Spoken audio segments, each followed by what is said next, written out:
Guys, BG in the house. Hope everyone's doing well. Recording this on a miserable Monday where I am. Guys, wanted to talk about Jarrell Miller versus Gerald Washington.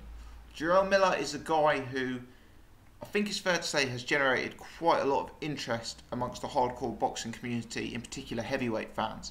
He's had 19 fights, 18 wins and 1 draw, with 16 of the 18 wins coming by way of knockout. We'll let him off his 1 draw. It came against Joey, the Jekko, in his 5th fight, and ever since then he's been on the right side of the decision, or taken the matter completely out of the judges' hands by winning by KO. His level of opposition has been relatively low. Fred Cassie was his last fight, which came about a year ago, so he's actually been inactive since then. But he looked very good against Cassie, and Cassie was developing a reputation as a real hard guy to get out of there, a real tough, durable, difficult guy to stop, and Jarrell Miller steamrolled him a bit. He's not one for the purists. He's not someone who's going to jab and dance. He's about 6'4", over 300 pounds, and he comes forward relentlessly, looking to throw bombs. He's a massive, massive man. He's clearly, naturally, extremely heavy-handed, and he comes forward looking to put punches in bunches, looking to combine hooks and uppercuts and that sort of work on the inside. Always been a suggestion with Jarrell Miller that the way to beat Jarrell Miller would be to keep him long, to box him from range, to outmaneuver him, to out-jab him. Jarrell Miller, as I've said, he is 300 pounds plus. I don't know what he'll weigh in for this fight, but I've heard that he's been as heavy as 320. So in a long fight, in a fight that's a 10-rounder or a 12-round fight, someone like a Jarrell Miller you would suspect would be vulnerable to a guy who was using his legs, who was moving, who was making Miller chase, and who was peppering him with a jab.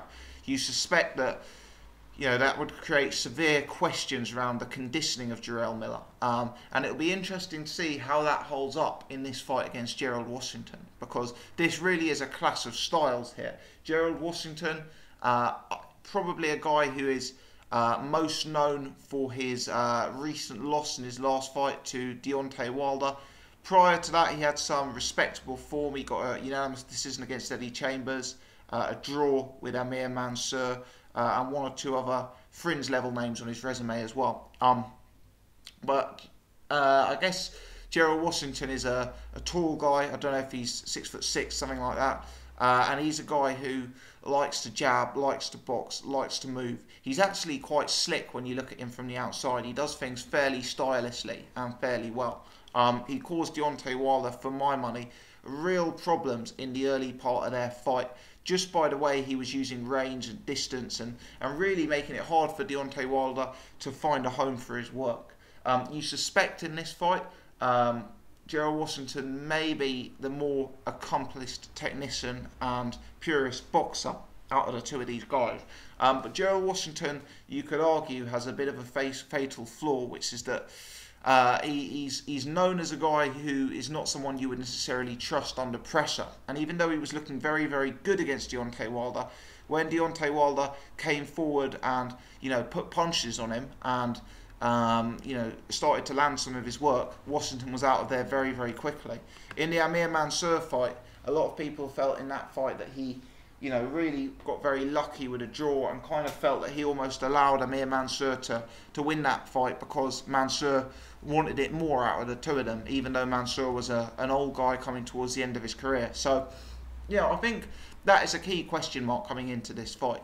Washington's 35 years old. He's coming off a heavy, heavy, heavy loss. Another loss here would probably spell the end of his career, and certainly the end of his ambitions to be operating at world level or world title level. So Jarrell Miller's a younger guy. He's a guy with a lot of momentum. He's the new kid on the block. If Jarrell Miller is just able to steamroll Gerald Washington like he's been able to do all of his previous opposition, will Gerald Washington fold? He's up against a guy who has a high KO percentage, who's a guy who's going to put mean punches together in combination and close the distance on you. He's going to make it difficult and awkward to fight.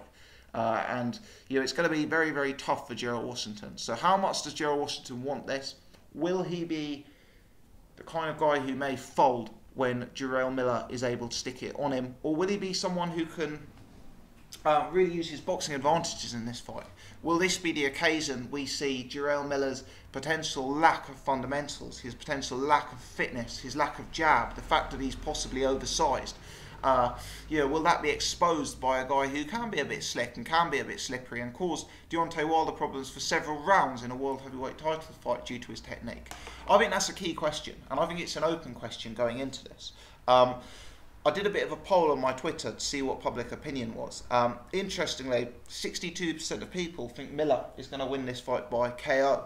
Only 3% think Miller by points, which kind of tells you all you need to know about Miller's fight style. He's not going to be jabbing here. He's not going to be trying to steal rounds and outpoint Washington. He's going to come to take his head off.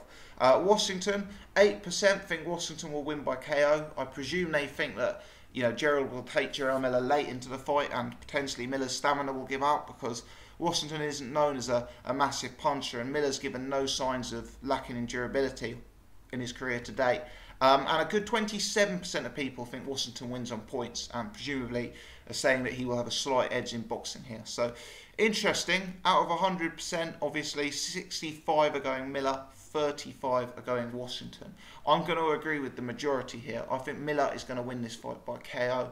I talk about it all the time on this channel. Momentum is key in boxing, and I do think when Miller really puts it on Washington, Washington is the kind of guy who may fold and who may snap under the pressure. And the way Miller can inflict himself on opponents, the way he can get into your space and put punches together and use his size means that he's a threat for all in the division. I do think a boxer of Gerald Washington's style could cause him problems in future, but I don't know if Gerald Washington is the kind of guy who's going to be able to live with Jarrell Miller for long enough to drag him deep and to ask those questions.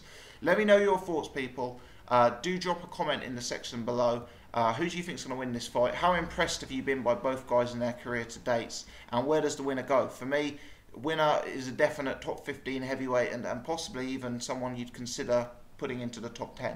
Let me know your thoughts. If you've enjoyed this video, please hit the thumbs up button. If you're new to the channel, please subscribe. As always, thanks for tuning in.